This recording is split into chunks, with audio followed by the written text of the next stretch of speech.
Hi guys, happy Thursday. My name is Ashley. I'm a paranormal researcher. I'm here to make you guys more comfortable with the paranormal and to help answer any questions you may have. So please email me your topics you want to know more about. As I'm walking today with my daughter, I wanted to point out a topic that I really like to talk about, and that is the witching hour. What is the witching hour, how it started, and what is some theories on why it happens. So the witching hour is known by most people to be between 3 a.m. and 4 a.m. Now, I must point out that some cultures believe that the witching hour starts at midnight because midnight starts a new day. But for today's video, I want to point out the 3 to 4 a.m. time frame. So, if we look back into the origins of this, now I'm sure it goes further back, but just some earlier dates. In the year 1535, the Catholic Church prohibited certain activities during 3 a.m. because of fear of witchcraft. And we all know about the witchcraft trials and all that to go with it, so that's a whole different story, but that's just a starting point. And then in the 1700s, there was poems that came out about the witching hour. Very great things to go back and research. Okay, so if we look at some theological aspects of the witching hour, especially when you're dealing with like your negative entities, stuff like that. If you are a believer in God and Jesus, they say that 3 a.m. and when negative things happen, then that is a mocking of the Holy Trinity. Holy Trinity being Father, Son, Holy Spirit. Okay, so they're saying that because Jesus passed, TikTok, gotta use my words kindly. Jesus passed at 3 o'clock, so if we go to 3 a.m., then we're mocking the Holy Trinity. So that is one aspect of it.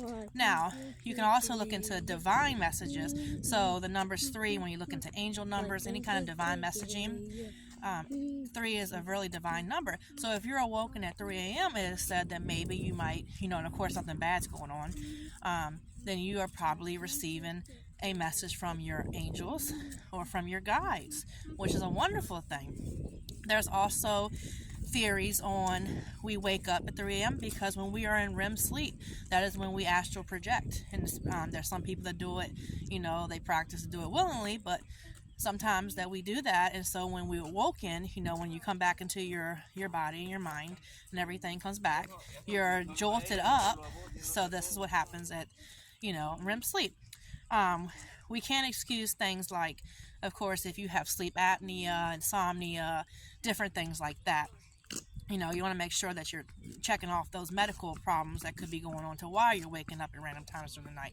So I want to make sure I include that. Now, there are the theory that the veil from our world, to the other side, is the thinnest during the night. I enjoy that theory.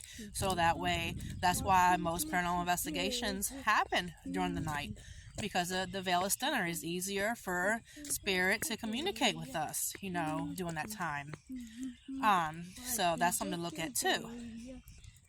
Now, my personal theory, and this is my personal beliefs, I'm not knocking anyone else's, but my personal beliefs is why most spirit activity happens during the 3 to 4 a.m. or even any time during the middle of the night, is because if you think about it, I believe we get messages all day from our God, spirit, whatever.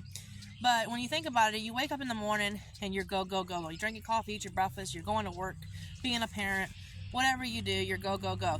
So spirit could be giving you a message, but you're brushing it off, or you are, just so busy that you're not paying attention. So what happens at night? At night, we lay down, we rest.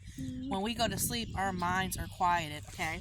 So that is a perfect time. If we're quiet and we are able to receive messages, this is the perfect time for spirit to give it to us. Yeah, it sucks because we're trying to sleep for the next day, but our minds are quiet, so it's easier. And that is my theory on why we have the witching hour. So I've given you guys some great examples. There are many more. I always suggest, do your own research, figure out what resonates with you. If you have theories on why spirit comes in the middle of the night or why we call it the witching hour, I would love to hear those in the comments or in messaging. If you have any other topics you want to talk to me about or want me to talk to you guys about, or any questions, feel free to comment below, or my messages are always open. My email is in my bio. I hope you guys have a great day and get out and get some fresh air. Have a great one, guys.